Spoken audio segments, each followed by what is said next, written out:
Yeah, just starting now. Okay. Yeah, thanks. So, so for initializing Maxwell, right? Maxwell is a plugin for Rhino, which means it functions like a lot of other plugins where you have to actually activate it. In this case, it actually will go right into your render menu. So after it's installed and everything like that, what you're going to see is that when you go down here, we went to render properties before, and that's where we kind of changed resolution and everything like that. Well, that was the default Rhino renderer. This is going to be the introduction to Maxwell for Rhino. So when you go to current renderer, you can change it between the different rendering software packages. So you could have V-Ray in here, or you can have Brazil, you know, Flamingo, whatever you want to use. I think Flamingo's a renderer, I forget. Anyway, so when you click on Maxwell for Rhino, you're going to see that the Maxwell menu thing pops up here on the right. And so this is going to be your... This is going to be your primary menu for all of the functionality in Maxwell. It's pretty simple. There are you know, some. This is basically like your functions menu, right? Like, or rather your dialog box menu. So it's got all the different dialogues for you know, scenes, materials, and camera stuff. Rendering and export are like your exporting settings, obviously. It's pretty self-explanatory. Scene data management, I don't think we're going to get into that too much too soon, so don't worry so much about it right now. And then, of course, there are animations, so you can do animations with this software. What I would like you to do is go up to Plugin Windows, and all the way down at the bottom, this one right here called Show All Toolbars. Oh, great. What it did for me was it pulled it up on my second screen. So let me yank them back onto my screen, which is going to be kind of what it shows on your screen.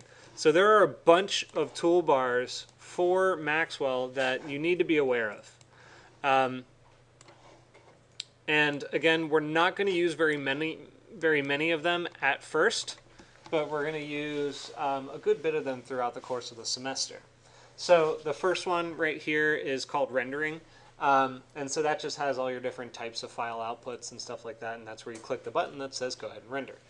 What you can do with these menus is you can lock them pretty much anywhere on the Rhino user interface. It's up to you. I don't care how you configure it or if you want to do it by menus. Personally, I haven't quite settled on a way that I prefer to work yet, but I'm used to dragging it up here and docking it. But it does this kind of stupid thing where when you drag it up again, it shows up on the right-hand side, so you got to yank it back across. So it can be a little annoying to get it set up the first time.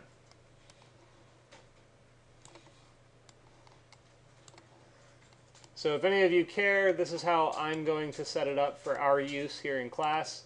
You can mimic it, but I'm not sure if it's going to stay that way when you log out and log back in.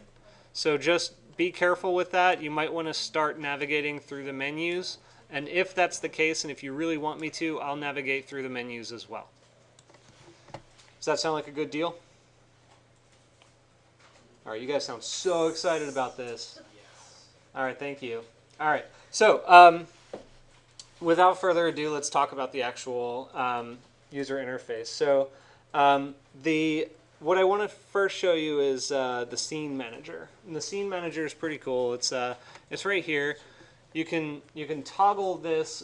Basically, all these dialog boxes you can toggle on and off. Okay, so this is just different ways of managing certain things in Maxwell.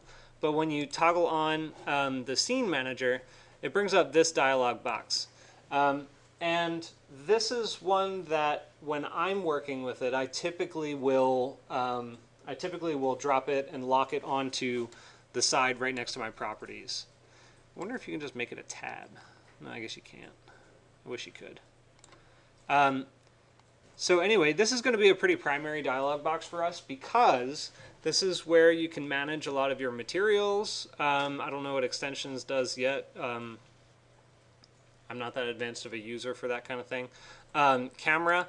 And then location and time, environments, and then this is output settings, and of course options. So these are all of your scene options and toggles and stuff like that. The thing that I want to focus on first and foremost is the camera. Okay, so let me see here. Yeah, so let's get into the camera real fast. You have a series of tools on that bar right there. We're not going to go through all of them immediately, but the ones that I do want to show you real quick are the heads-up display. When you toggle heads-up display on, you'll see that these little dialog boxes show up in the top and bottom of your image. And what that is doing is it's basically telling you the resolution of the image, the size of the image, and just, you know, general information about the frame that you're producing. Okay, so you have to be aware that right now it defaults to basically your viewport. So this image right now is 656 by 638. So if we were to do this image at, or if we were to say, or put this image on a board that's produced at 300 dpi or 300 pixels per inch, it's only going to be about 2 inches wide, just a hair over 2 inches long, you know, in size. So you must be aware of where these settings are. And so how do you manipulate that? Up here in the camera, you'll have a bunch of settings, which we're not going to tackle all of them at first. We're going to go very basic here right off the bat, and we're going to look at just the output resolution. Just like we did with Rhino Render, we're going to start there. So output resolution has a preset function, so you can kind of change all of your presets. What is probably, when it, how do I want to say this?